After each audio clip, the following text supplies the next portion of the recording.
The moment he entered the velvet room, the air changed, molecules rearranging themselves around his presence like subjects bowing to a king without a crown. Nobody dared look directly at the mafia boss, yet everyone watched him from corners of their vision, afraid to be caught staring at power personified. Kathleen noticed it immediately from behind the bar, her dark hair pulled tight in a practical bun, fingers pausing momentarily on the glass she was polishing. 3 years of working in this underground establishment had taught her to read a room better than most people read books, and tonight, something was very wrong. The contrabasso player hit a low note that vibrated through the smoke-filled air, providing the perfect soundtrack to the tension building in the dim red light. Kathleen's eyes flicked to the bottle display, using the reflective surfaces to scan the room without turning her head, a trick she'd perfected during her night shifts. In the far corner, 3 men sat unnaturally still, their attention fixed on the boss with predatory focus, rather than the casual glances of curious onlookers. Their hands stayed below the table, coats buttoned despite the Louisiana heat seeping even into this basement sanctuary of jazz and secrets. When the boss approached the bar and took his usual seat, Kathleen placed his whiskey neat before him without a word, their ritual unchanged for months. The amber liquid caught the light as ice clinked against glass, her movements precise and practiced, despite the warning bells screaming in her mind. He didn't acknowledge her. He never did, treating her as part of the furniture of his kingdom, useful but unremarkable. Tonight, however, she would force him to see her, even if it meant crossing the invisible boundary between their worlds that neither had dared breach before. Leaning forward to wipe an imaginary spill, she spoke so softly her words barely disturbed the air between them. "They've been watching you since you walked in. Don't look at me." Her heart hammered against her ribs, but her hands remained steady, a bartender's most valuable skill. The boss's expression didn't change, not a single muscle betraying recognition of her warning, but his index finger tapped once against his glass. Acknowledgement. His eyes stayed fixed on his drink, reflecting discipline forged through decades of dangerous encounters and narrow escapes. Minutes passed like honey dripping from a spoon, slow, heavy with anticipation, sweet with the possibility of survival. Kathleen moved away, serving other customers with practiced smiles that never reached her eyes, all while monitoring the predators through peripheral vision. The boss finished his drink with deliberate casualness, placed a large bill on the counter, and stood with unhurried confidence. No hurried movements, no backward glances, just a man heading toward the restroom at the back of the establishment, where Kathleen knew a service exit led to the alley. One of the watching men stood, hand reaching beneath his coat with practiced efficiency, face expressionless as a shark's. The other 2 split up, one heading toward the front entrance, the other following the boss's path with measured steps disguised as casual movement. Kathleen dropped a glass deliberately, the crash drawing momentary attention as crystal shattered against hardwood floor. In that split second of distraction, the boss disappeared down the hallway, the sound of a door closing barely audible beneath the resumed jazz. A muffled pop echoed from outside, not loud enough to disturb most patrons but unmistakable to trained ears. The watching men froze, then converged at the back exit, moving with sudden urgency that broke their careful facade of normalcy and revealed the hunters beneath. When they returned minutes later, faces tight with frustration, Kathleen knew the boss had escaped their trap. The men surveyed the bar one final time, eyes lingering on her long enough to raise goosebumps along her spine before they departed into the New Orleans night. She continued working until closing time, muscles tight with tension, wondering what consequences her interference would bring. Had she saved a monster? Created a debt she never wanted? The questions swirled in her mind like ice in whiskey, dangerous, numbing, and impossible to ignore. 3 days passed without incident, each shift at the velvet room stretching Kathleen's nerves tighter, as she expected retribution from either side of the invisible war she'd stumbled into. The normalcy was more frightening than immediate danger, a calm before an inevitable storm. When she arrived for her evening shift and found an unmarked envelope with her name written in precise calligraphy tucked beneath the register, her stomach dropped. Inside lay a silver ring, bearing a spiral snake symbol, and a handwritten note that simply read, "You did well. Never turn your back to the mirror." The message wasn't a threat, but a lesson, one that sent electricity down her spine with its implication that she was now visible to forces that preferred to remain unseen. Kathleen slipped the ring into her pocket, unsure whether to wear it or burn it, the weight of it seeming to grow with each passing hour.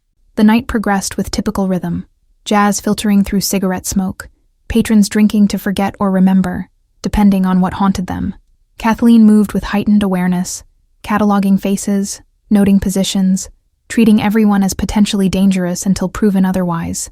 Just after midnight, when the crowd thinned between sets, she felt him before she saw him, that subtle shift in atmospheric pressure that preceded the boss's arrivals. He appeared at the bar without fanfare, taking his usual seat as if their last encounter had been entirely unremarkable. Kathleen poured his whiskey without being asked, studying him through lowered lashes, noting the perfect composure that revealed nothing of his recent brush with death. No bodyguards accompanied him tonight, either supreme confidence or calculated risk. She couldn't tell which.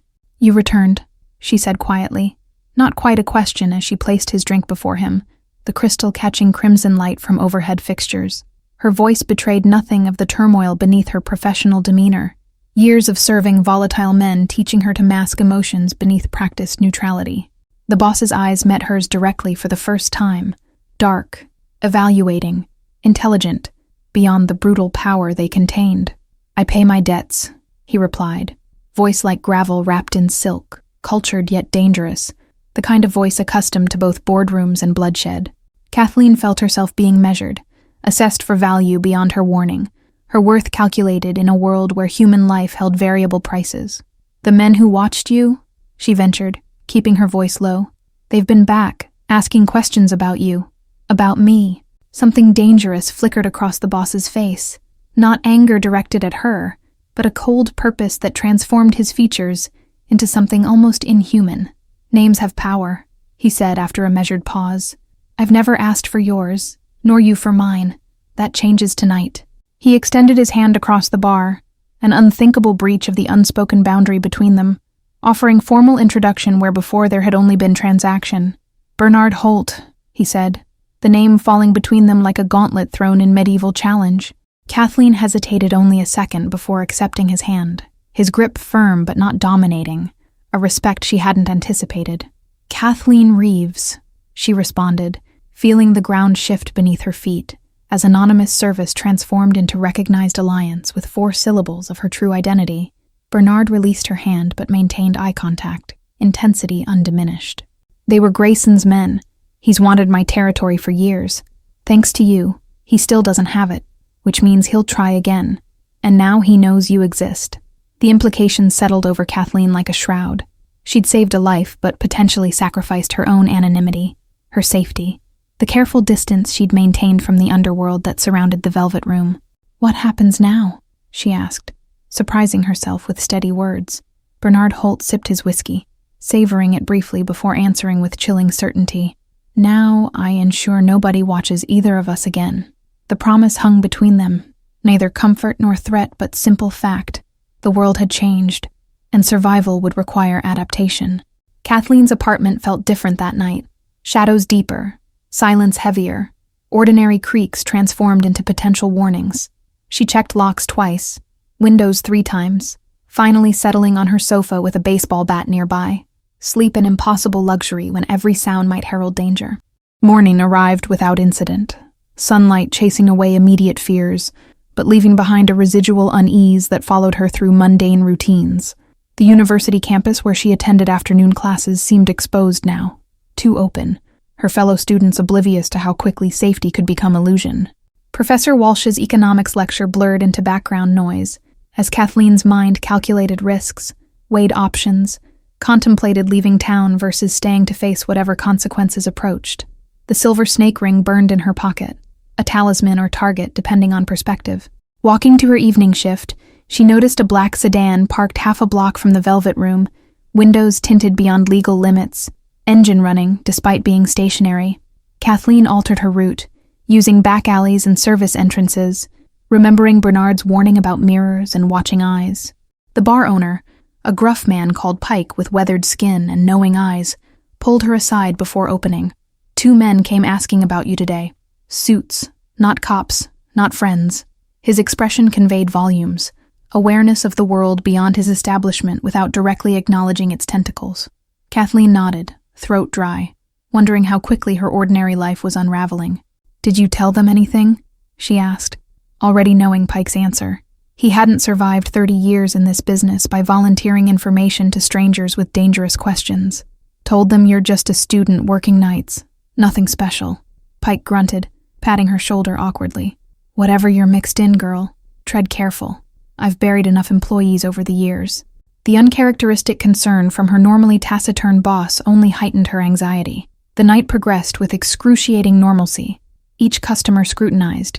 Each order delivered with plastered smiles hiding hypervigilance. Bernard didn't appear, the absence somehow more conspicuous than his presence would have been. The empty seat at the bar, a reminder of connections formed in danger. Just before midnight, a well-dressed woman Kathleen had never seen before slipped into the bar, movements too graceful, attention too measured for casual patronage. She ordered a martini, sipped once, then slid a business card across the counter with manicured precision. Mr. Holt requires your expertise tomorrow evening, 7 o'clock, she said, voice melodious but eyes clinical, assessing. The address is on the card. Wear something formal. Bring nothing except the ring he gave you. Without waiting for response, she left cash for her untouched drink and glided toward the exit. Kathleen examined the embossed card, Holt International Investments, with an address in the Garden District, far from the underground world of the Velvet Room. The juxtaposition of legitimate business with shadowed dealings created cognitive dissonance, reminder that power operated on multiple levels simultaneously. Pike appeared beside her, eyeing the departing messenger with suspicious familiarity.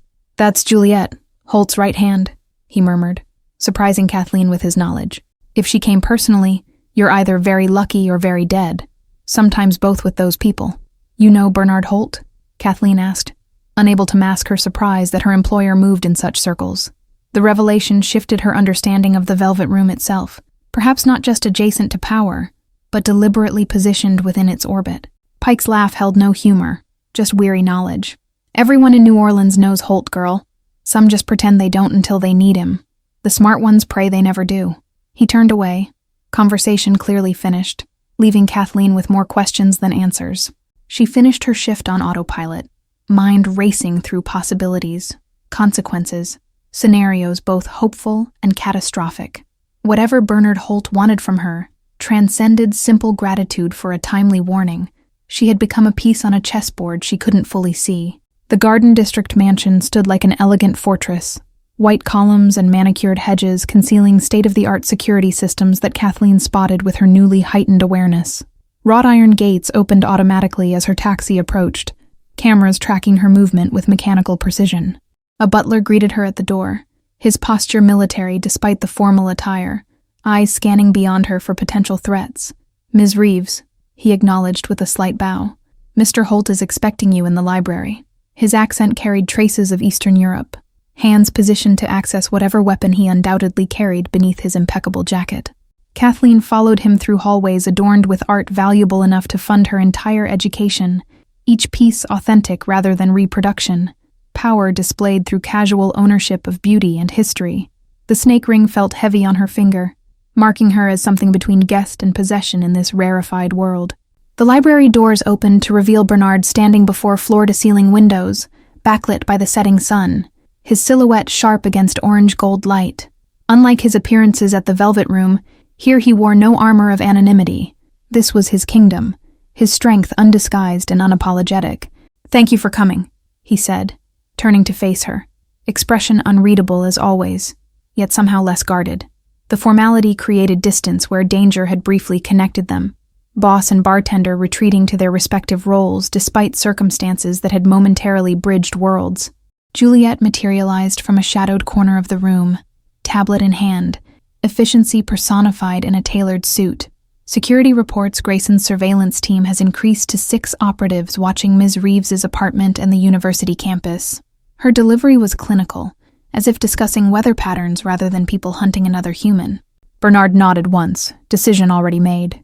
"Show her," he instructed Juliet, who approached Kathleen with the tablet displaying surveillance photos, men in nondescript clothing watching her building, following her to class, documenting her movements with professional precision. "They've been tracking you for 4 days, Bernard explained, pouring 3 glasses of whiskey from a crystal decanter. "Not to harm you yet. They're gathering information, establishing patterns, waiting for the right moment to use you against me." The realization that strangers had been documenting her life while she remained unaware sent ice through Kathleen's veins. Privacy violated, security shattered, normalcy destroyed by invisible observers. "Why am I here instead of running?" she asked, accepting the offered whiskey with steady hands that belied her internal trembling. Bernard's smile held no warmth, only calculation and perhaps reluctant respect. "Because running keeps you alive but vulnerable, always looking over your shoulder until they eventually find you. I'm offering an alternative." He gestured toward a dossier on his desk, invitation to explore its contents. Inside lay documents, new identity, passport, bank accounts with substantial balances, property deeds in locations scattered across continents. "Disappearance," Kathleen whispered, understanding immediately the offered escape route. Not just running, but transformation into someone untraceable, unreachable, unknown. "One option," Bernard confirmed, watching her reaction carefully. "You saved my life without obligation or expectation of reward, a rarity in my experience. This would settle my debt completely. You vanish tonight. Begin again elsewhere with resources to build whatever life you choose." Juliet's expression remained impassive, but something flickered in her eyes. Assessment, perhaps recalculation of Kathleen's importance in whatever game they played. "The second option is more complicated," she interjected, glancing at Bernard for permission to continue. "You stay," Bernard said simply, leaning against his desk with casual authority that couldn't disguise the tension in his shoulders. "Work for me officially. Position created specifically for your particular talents. Observation, discretion, instinctive understanding of dangerous situations." The offer hung between them. Escape versus engagement, safety versus risk, anonymity versus purpose. "What exactly would this position entail?" Kathleen asked, mind racing through implications, weighing freedom against curiosity about the world she'd glimpsed behind the Velvet Room's shadows. "You would become my eyes in places I cannot appear personally," Bernard explained, gesturing toward another file containing photographs of upscale establishments. Restaurants, hotels, private clubs where wealth and influence gathered behind closed doors. Intelligence gathering primarily, identifying threats before they materialize. Juliet added practical details with business-like efficiency. Full benefits, substantial salary, security team assigned for protection, apartment in a building we own, university tuition covered until completion of your degree. The offer sounded legitimate, corporate, almost normal, if one ignored the underlying danger. Kathleen considered both options, weighing immediate safety against the surprising desire to understand this shadowed world further. "Why me? You have professionals," she gestured toward Juliet, "trained for this work. I'm just a bartender who happened to notice something wrong." "Precisely why," Bernard replied, moving to stand before her, close enough that she could detect expensive cologne beneath the whiskey on his breath. "My professionals are known to Grayson's people. You are unexpected, underestimated, with natural skills that cannot be taught no matter how extensive the training."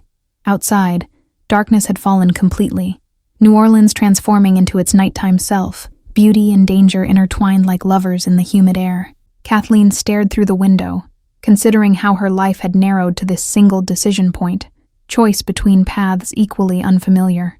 "If I stay, I want conditions," she stated, surprising herself with sudden certainty, with boundary setting in the presence of a man unaccustomed to limitations. "I finish my degree regardless of work demands, maintain my position at the Velvet Room as cover, and receive combat training immediately." Bernard's expression shifted minutely, approval or amusement, impossible to distinguish, before he extended his hand to seal their arrangement. "Agreed, with one addition. You'll move into secure housing tonight. Your apartment is already compromised beyond recovery." A knock interrupted, before Kathleen could respond, the butler returning with another man whose military bearing was unmistakable despite civilian clothing. "Mr. Holt, we have confirmation of movement toward Ms. Reeves' apartment. Grayson's specialists, heavily armed, approaching from multiple directions." Time compressed into critical moments. Bernard issuing rapid orders, Juliet's fingers flying across her phone, the security team mobilizing with practiced efficiency. Kathleen stood momentarily frozen, realizing her decision had been made for her by enemies already moving to capture or kill. "How did they know I'm here?" she asked, fear finally breaking through her carefully maintained composure, the reality of danger transforming from abstract threat to immediate peril. The theoretical choice between new identity or new position had vanished. Now, survival alone mattered. Bernard's expression darkened with cold fury. "We have a leak. Someone informed Grayson of tonight's meeting, which means someone close to me cannot be trusted." His gaze swept to Juliet, who nodded once in silent understanding, already compiling mental lists of potential traitors. "The private garage now," Bernard instructed, hand pressing lightly against Kathleen's back, guiding her toward a concealed door behind one bookshelf. "Stay close. Follow exactly. Speak to no one but me until we reach secure location." His commanding tone brooked no argument, emergency protocols overriding polite negotiation. The hidden passage led downward, concrete steps replacing luxurious carpeting, practical functionality replacing aesthetic display. Kathleen descended into Bernard's true world, not the mansion with its cultivated elegance, but the infrastructure of power beneath, where survival superseded appearance.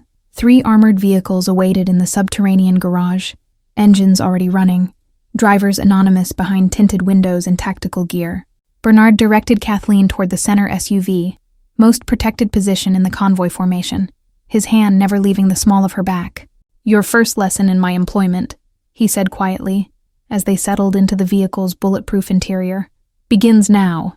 How to vanish when enemies know your face, how to counter when opponents believe they have advantage, how to transform threat into opportunity." 3 weeks passed in Bernard's secure compound on Lake Pontchartrain's northern shore, isolated acreage protected by water on one side, surveillance technology on others. Kathleen's days filled with intensive training, combat techniques from former Special Forces operatives, weapons familiarization with Bernard's security chief, tactical driving on private tracks. Nighttime brought different education, Bernard himself teaching the subtleties of his world over chess games and bourbon in his study. "Power exists in information more than violence," he explained, voice measured as he captured her night. "Knowing secrets rather than creating bodies, though sometimes both become necessary." The transition from bartender to whatever she was becoming happened with disorienting speed, her mind and body adapting to new realities with surprising readiness. Perhaps, Kathleen sometimes thought during rare quiet moments, she had always been destined for this shadow world rather than the conventional path she'd planned. Bernard watched her progress with calculated interest, their relationship evolving beyond initial debt into something more complex. Mentor and protege, certainly, but underlaid with tension neither acknowledged openly. His protection remained professional, his instruction thorough, yet moments existed between words where something else seemed poised to emerge. "Grayson's organization has gone quiet," Juliet reported during their morning briefing, rare uncertainty in her typically confident assessment. "No movement near the Velvet Room, no surveillance of your known associates, no chatter through our usual channels, complete communication blackout." Bernard's expression darkened, experience teaching that silence from enemies rarely indicated surrender. "Preparation, not retreat," he concluded, fingers drumming rhythmically against polished mahogany. "He's gathering resources for something significant, removing pieces from the board temporarily to reposition for stronger attack." Kathleen recognized the strategy from chess lessons, apparent withdrawal concealing aggressive reorganization. "When do I return to the Velvet Room?" she asked, understanding that resuming her previous role might draw Grayson's forces back into observable patterns, provide information currently lacking. "Tonight," Bernard decided after brief consideration, eyes meeting hers with unspoken question. "Ready?" To which she nodded affirmation. "Full security detail nearby but not visible. Communication devices concealed. Extraction plan in place if situation deteriorates." Pike welcomed her return without comment on her absence, his only acknowledgement a barely perceptible nod as she tied her apron behind the bar. The Velvet Room remained unchanged. Same smoky atmosphere, same jazz quartet, same mix of legitimate customers and shadowed figures conducting business beyond legal boundaries. Kathleen settled into familiar routines with newfound awareness, each movement now informed by combat training, each customer interaction analyzed for potential threat. The woman ordering mojitos could conceal weapons in her oversized purse. The businessman by the wall continuously scanned exits with too casual precision. 3 hours into her shift, she noticed him. Unremarkable appearance deliberately cultivated, medium height, medium build. Nothing memorable except eyes too sharp for his blandly pleasant face. He ordered Scotch neat, positioned himself at the bar's corner with clear sightlines to both entrances. "Enjoying your evening?" Kathleen asked with professional courtesy, placing his drink on a napkin embossed with the Velvet Room's logo. Her training screamed warning, though his demeanor remained perfectly pleasant, the disconnect between appearance and instinct raising internal alarms. "More than expected," he replied, voice cultured, accent neutral, practiced in its forgettable quality, "though not as much as I will when you deliver a message to your new employer." His smile never reached calculating eyes, threat wrapped in civility like poison in sweet coating. Kathleen maintained her bartender's mask, heart accelerating while expression revealed nothing. "I'm afraid you're mistaken. I just work here," she responded, the denial automatic, though she knew it futile, aware that Grayson's representative would not approach without certainty. The man's smile widened slightly, appreciating the performance while dismissing it entirely. "Mr. Grayson admires loyalty, Ms. Reeves, even misdirected loyalty such as yours. His proposition is simple. Bring him information about Holt's upcoming waterfront development, and your family in Baton Rouge remains untouched." Ice flooded Kathleen's veins. Her mother's modest home, younger brother still in high school, aunt who'd raised them after father's death, vulnerabilities she'd never connected to her current situation. "I don't know anything about business developments," she answered truthfully, mind racing through protection possibilities.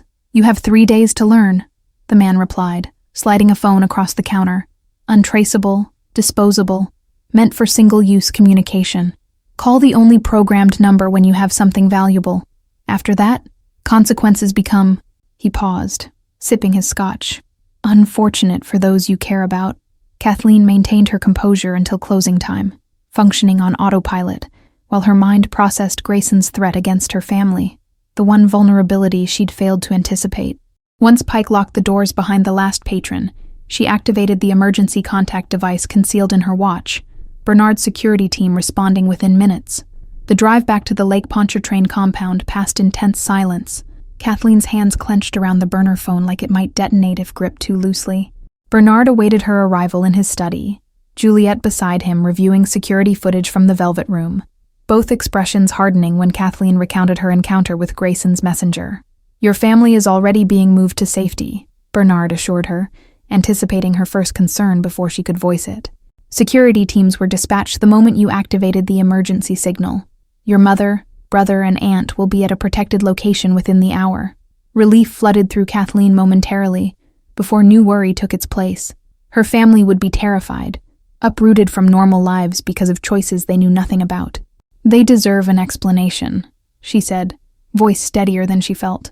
"One that doesn't expose them to more danger but gives them some understanding."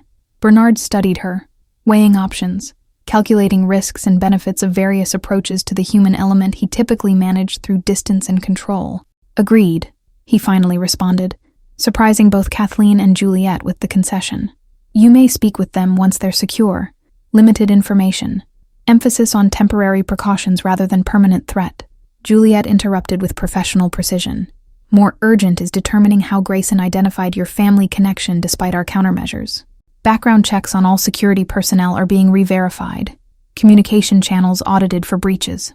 Her tone carried accusation toward no one and everyone simultaneously. Failure had occurred.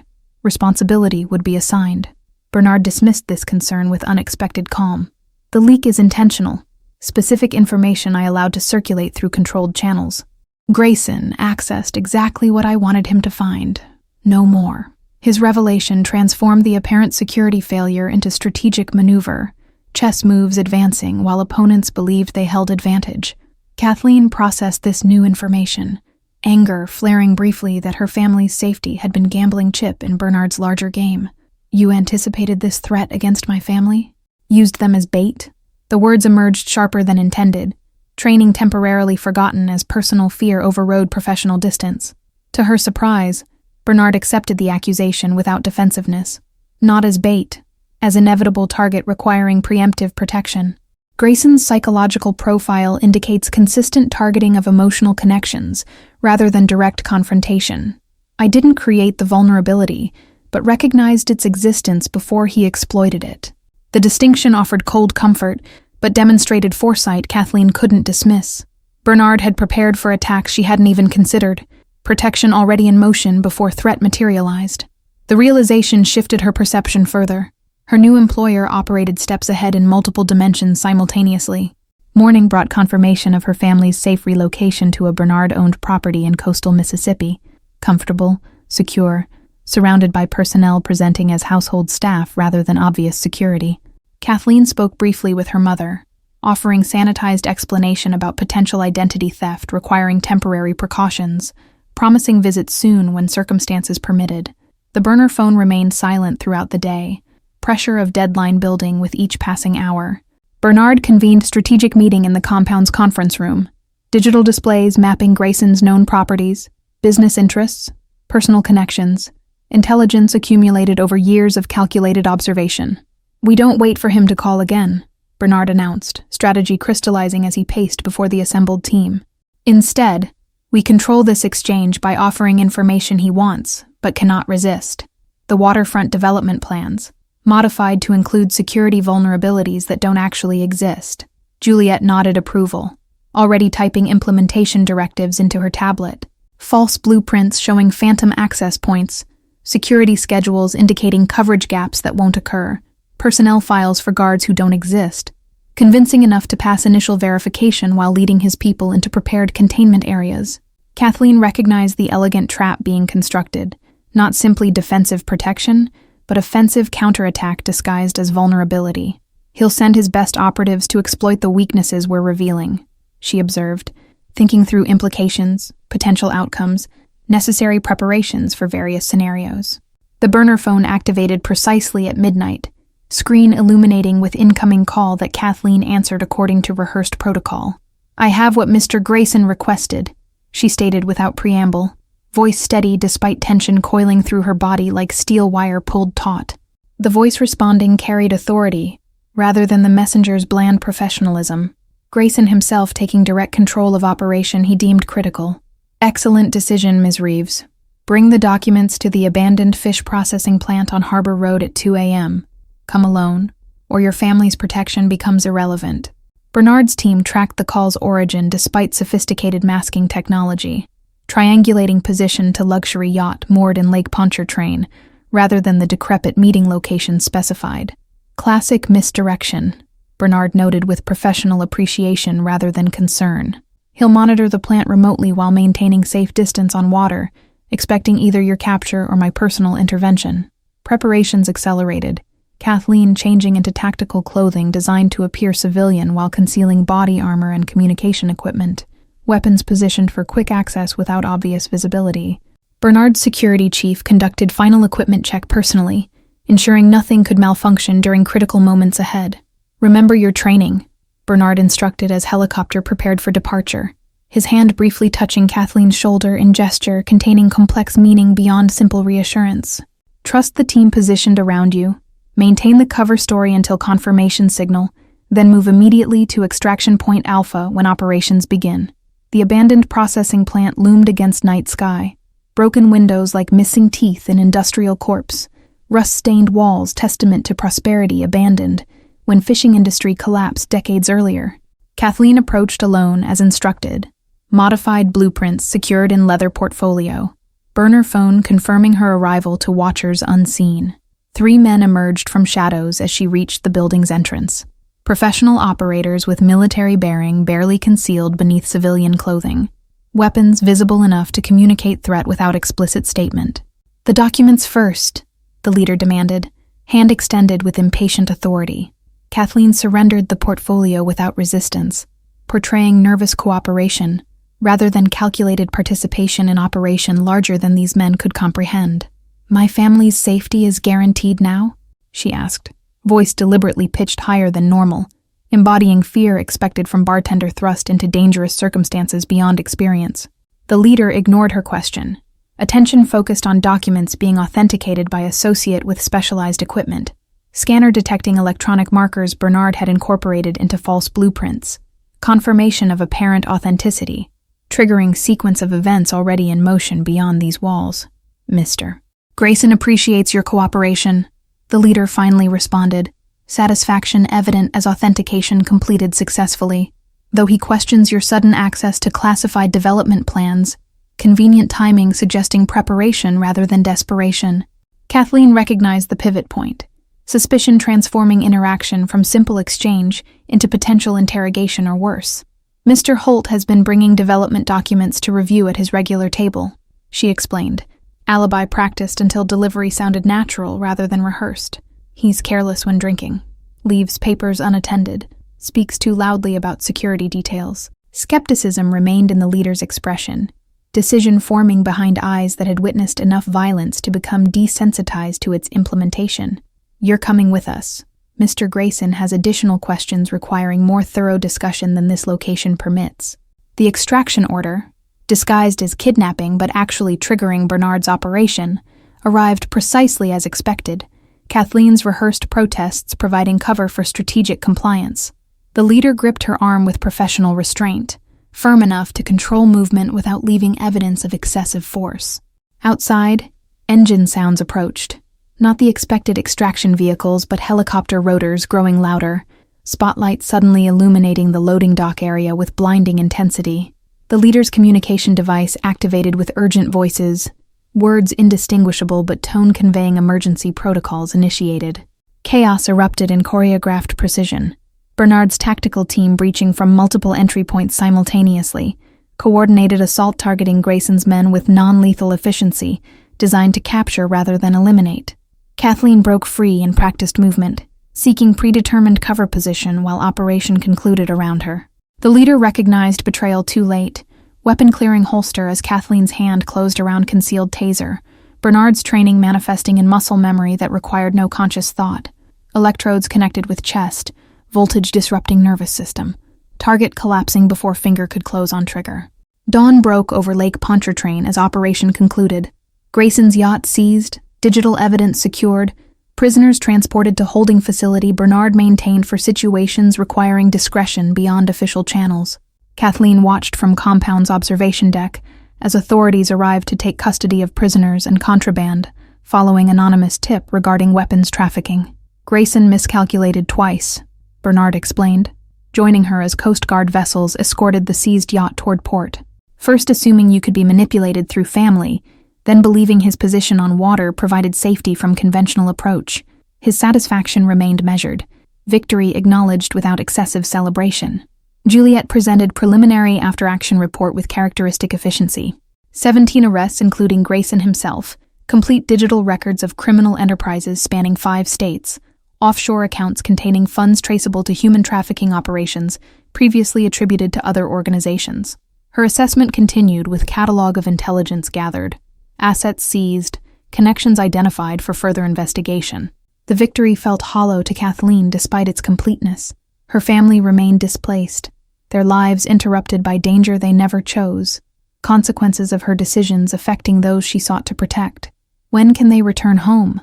She asked, question encompassing concerns beyond simple logistics. Bernard considered her question with unexpected sensitivity. Your mother's house has been upgraded with security systems. Subtle, unobtrusive, but effective. Your brother's school security has been similarly enhanced. They can return within days once Grayson's remaining associates have been located and neutralized. The practical solution addressed physical safety, but not emotional impact. Trauma of sudden evacuation, ongoing anxiety about normal life disrupted without warning or adequate explanation. They need more than security systems, Kathleen noted, confronting the human element Bernard's strategies sometimes overlooked. They need assurance this won't happen again. You're right, Bernard acknowledged after brief consideration, decision forming as he spoke, which is why your next assignment involves creating secure communication protocols for your family, regular contact, verified safety measures, established emergency responses should threats reemerge. Kathleen recognized the assignment as both practical necessity and personal concession. Bernard adapting rigid organizational structure to accommodate human connection he typically avoided. Thank you, she responded, gratitude genuine despite awareness that practical benefits served his interest alongside hers. 2 months later, the Velvet Room hosted private event, jazz quartet playing softly in background, while select guests celebrated business acquisition never mentioned in financial news. Bernard occupied his usual seat at bar, Kathleen serving drinks with professional efficiency that disguised heightened awareness developed through continued training. Their working relationship had evolved into partnership unlike Bernard's arrangements with other employees. Her unique position as catalyst for Grayson's downfall, granting perspective others lacked. Insights born from civilian perspective rather than lifelong immersion in shadow economies and power structures. The waterfront development breaks ground next week, Bernard noted, as she placed his whiskey before him, their conversation appearing casual, while containing layers of meaning invisible to observers. Legitimate investment, job creation, community improvement, exactly as planned before Grayson's interference. Kathleen nodded, understanding significance beyond simple construction project. Territory reclaimed, power consolidated, order restored through strategy rather than bloodshed. The harbor master mentioned increased patrol schedules around construction site, she commented. Information gathered during reconnaissance disguised as friendly conversation with waterfront workers. Bernard's slight smile acknowledged value of intelligence network she'd developed, contacts providing information through channels invisible to traditional surveillance, Bartender's natural role as confidant utilized as asset beyond price. Precisely why you remain invaluable. You hear what others miss because they speak freely in your presence. Pike approached with uncharacteristic formality, envelope extended toward Kathleen with gruff announcement. Ownership papers. Bar's yours now. Too old for this business. He departed before she could respond. Emotion concealed beneath abruptness. Years of mentorship culminating in unexpected inheritance. Kathleen opened envelope with stunned disbelief, documents confirming transfer of the Velvet Room's ownership from Pike's name to hers. Legitimate business acquisition, providing permanent cover for operations conducted beneath surface. Her questioning gaze met Bernard's, suspicion forming about invisible hand arranging apparent gift. His decision entirely, Bernard clarified, reading her thoughts with unsettling accuracy. Though retirement funding appeared in his account anonymously, ensuring comfortable departure from business he built.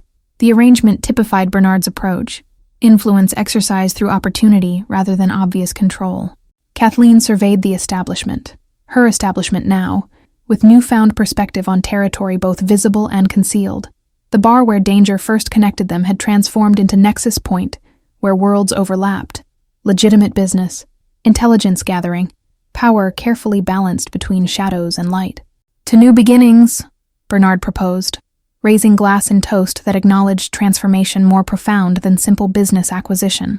Their eyes met directly, no longer boss and bartender, not quite equals but partners in alliance forged through shared survival rather than contractual obligation. Thank you all for following this intense journey through the shadows of New Orleans. If you enjoyed watching how a simple warning transformed into a dangerous alliance between unlikely allies, please write in the comments where you're watching from around the world. Don't forget to like, subscribe, and share this video with others who appreciate stories where ordinary people discover extraordinary strength when faced with impossible choices. Your support keeps these tales of danger and connection coming your way.